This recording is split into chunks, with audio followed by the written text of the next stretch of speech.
First, you, Manikam Tagore, you heard what Mukul Rohtgi said. He is surprised that the Congress has not gone and challenged this order yet. You've also heard what the BJP's Anurag Thakur might have said, saying there seems to be a conspiracy within the Congress to undermine Rahul Gandhi. I mean, if you believe this is such a bad judgment, why haven't you gone in appeal yet?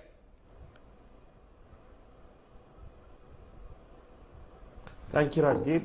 Congress party is having a good legal team, and Abhishek Singhvi ji, Chidambaram ji, and Vivek Tanka ji are discussing among themselves, and Abhishek Singhvi ji is leading that part, and they will take the legal course in the legal way, and there is no need for us to be worried about it. We know that Mukul Rohtgi says events are overtaking you. Rahul Gandhi already disqualified today. What stopped you from going 10 a.m. this morning to the appellate court for an appeal? What stopped you? Why did you delay? You should ask these questions, legal questions, to the concerned legal persons like Abhishek Singhvi ji, who handles that case. Therefore, we are, as Member of Parliament, I am here to speak about my political point of the party. And we are so what is the political part? Mr. Manikam Tagore, what is the political part? Even politically, we don't know what is the Congress planning. Yesterday, the Congress office was desolate at 2 in the afternoon. If you feel so strongly, you should have been out there. Rajdeep, today all the MPs were arrested. And we had been kept till 8 o'clock, and we had just been released. For your show only I came back. Therefore, let us come. We had a meeting in the AICC steering committee meeting was there. Therefore, let us understand that we are agitating peacefully in a non-violent way, and our Congress party workers are being asked not to be violent, not to do any kind of things which will harm the public. Therefore, you are not able to. The media is not ready to see the non-violent protest. I don't see the spontaneous support. Mr. Manikam Tagore, with due regard, 15 years ago when Sonia Gandhi lost out on Office of Profit case, I saw ordinary Congress workers spontaneously coming out in support. Where are those workers today? And your leaders all seem to be tweeting more and less on the street. They are there. This is the problem with the media. Media is not ready to see the point what we are making it, and when 50 MPs are arrested and you are not ready to mention that thing, that why they have been arrested, that is also under your nose in the Delhi, in front of Parliament. Yes. Therefore, everywhere protest is happening. Bombay it has happened, Bangalore it has happened, Hyderabad it has happened, in your state Goa it has happened. Therefore, let us be very clear that protest is happening, and we are going to. Congress party is very clear that it should not be a public disturbance. We are very clear that this is a political attack on the democratic process as well as the Parliament. And Mr. Rahul Gandhi, who has been consistent in his efforts to speak against the policies of Mr. Modi from 2014, has been punished by the government's help, and they had been very clear that it is a vendetta politics, and the parliamentary structure I wanted to take only 1 minute. I wanted to say some dates. That is, February 7th was a day when Mr. Rahul Gandhi spoke on Parliament and asked certain questions to the Honorable Prime Minister on Mr. Adani's relationship, and Adani's that whole speech was expunged.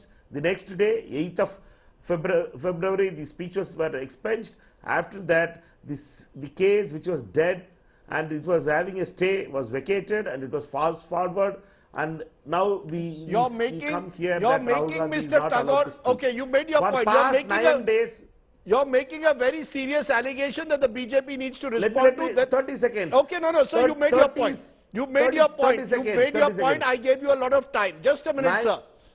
Sanju Verma respond. Manikam Tagore is suggesting the case was fast forwarded after, and I'll put the timeline of the case. The case was fast forwarded after Rahul Gandhi made a statement in Parliament accusing the Prime Minister of being in a nexus with Gautam Adani. You know, Rajdeep, let us be very clear. Point number one, Rahul Gandhi is a repeat and habitual offender. Point number two, Rahul Gandhi is a loose cannon. I would dare say to the extent of actually alleging that he's a Trojan horse. Because when he speaks, it is all about I, me, myself, my dynasty, putting his party in jeopardy. Point number three, and I will say this, that in 2019, the Patna High Court granted Rahul Gandhi bail in this very case for which he's been convicted by the Surat District Court. And the Patna High Court said that, do you have any remorse or regret for saying that all Modis are thieves? And Rahul Gandhi refused to express any remorse or regret, much less offer an unconditional apology.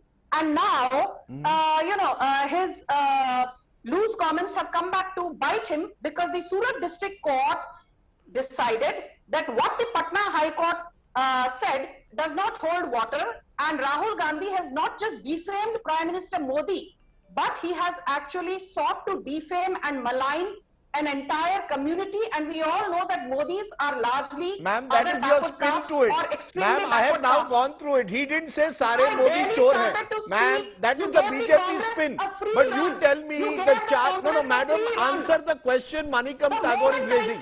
Manikam Tagore is saying there is a link between Rahul Gandhi speaking on Adani Modi nexus, alleged nexus in Parliament, and the revival of the case.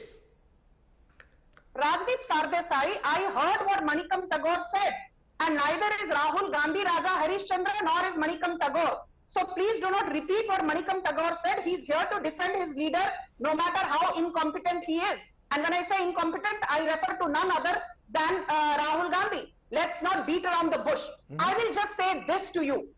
Why is it that when the Patna High Court granted bail to Rahul Gandhi and said jo hua so hua in July 2019, the entire Congress top brass was very happy and applauding the Patna High Court's judgment. But when the Surat District Court said that Rahul Gandhi is convicted and sentenced to 2 years in prison, thereby implying that vide Article 102(1) of the Constitution, he stands disqualified from the date of conviction, the entire Congress top brass is rattled. Matlab Patna High Court ki judgment aapki favor mein hai, so you start clapping. Surat District Court judgment is against you, so you start crying and wailing and whining on national television. You can't have your cake and eat it too. And I want to ask, just give me 20 seconds, you gave a long monologue to the Congress. I want to ask the Congress spokesperson this. The Congress spokespersons have been on debates with me in the last, 24 hours on different channels, and they say that, we have tremendous respect for Abhishek Manu Singhvi, and the likes of Kapil Sibal. During the Rafale case, the Supreme Court chided Rahul Gandhi in the harshest terms and asked him to offer an apology. But the initial affidavit filed by the counsel of Rahul Gandhi, that is Abhishek Manu Singhvi, just offered regret. The Supreme Court had to ask Abhishek Manu Singhvi, please ask your client Rahul Gandhi to offer an apology. A fresh affidavit had to be filed. What I'm hinting is, look at the audaciously arrogant attitude of this dynast who has outlived his utility under his leadership or the lack of it. He has lost 5-0